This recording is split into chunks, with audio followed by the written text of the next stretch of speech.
La parole est à Philippe Gosselin et ensuite elle sera à Pierre Fasquelle.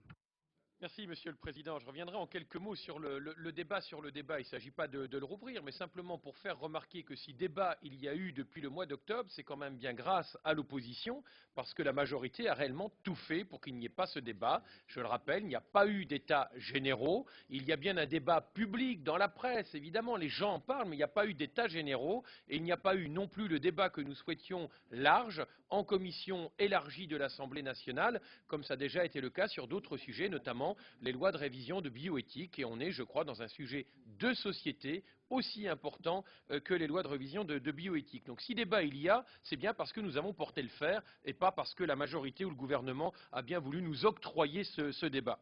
Quant à l'engagement 31, je voudrais quand même revenir dessus. C'est un peu l'élément définitif qu'on nous balance à chaque fois. Je crois que cet argument ne tient pas, ça ne peut pas être à renvoyer d'un revers de main. Oui, il y a eu une élection présidentielle, oui, il y avait un certain nombre d'engagements, mais je rappelle que le président de la République a plus été mis en avant parce que d'autres avaient été récusés que réellement souhaités. On le voit d'ailleurs, sans vouloir faire polémique, avec certains sondages quant à la popularité actuelle du président de la République.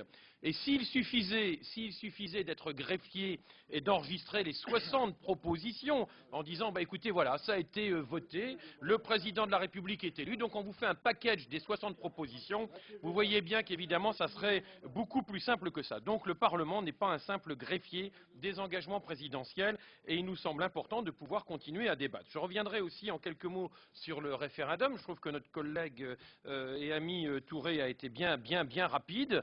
Du reste, ce n'est pas la première fois qu'il est aussi violemment modéré. On l'avait vu à l'œuvre avant Noël avec les représentants des grandes religions. Ça avait fait débat, ça avait fait pas mal de buzz et je crois qu'il faut être un peu plus modéré. Le peuple, dans une démocratie, est celui qui peut avoir le dernier mot. Je ne renie pas la démocratie représentative, nous sommes tous ici légitimes, mais enfin, le référendum reste, de par la Constitution, je vous le rappelle, une possibilité parfaitement constitutionnelle. Et du reste, je m'étonne un peu des propos de notre docteur en droit. Moi, je ne suis que maître de conf à Sciences Po, mais je lui suggérerais quand même qu'il n'y a pas de bons constitutionnalistes que de gauche et qu'il peut y avoir des points de vue. Et Guy Geoffroy a plutôt magistralement démontré que social pouvait vouloir dire sociétal, effectivement, et ce n'est pas en se contournant dans tous les sens.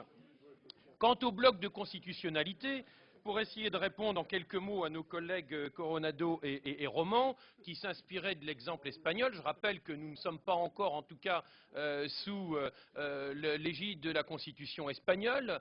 Nous avons un autre bloc de constitutionnalité, évidemment une autre Constitution, et qu'on a un certain nombre d'arguments. Le préambule de la Constitution de 1946 évoque bien sûr le terme de maire. Nous avons aussi, Pierre Delvolvé l'a noté, sans doute un certain nombre de principes fondamentaux reconnus par les lois de la République autour du mariage avec un homme et une femme qui pourraient être soulevés. Quant à l'article 55 de la Constitution et un certain nombre d'engagements internationaux, nous aurons l'occasion d'y revenir. Enfin, dernier point, la GPA que vous semblez nous reprocher d'agiter comme un chiffon rouge n'est pas qu'un simple fantasme.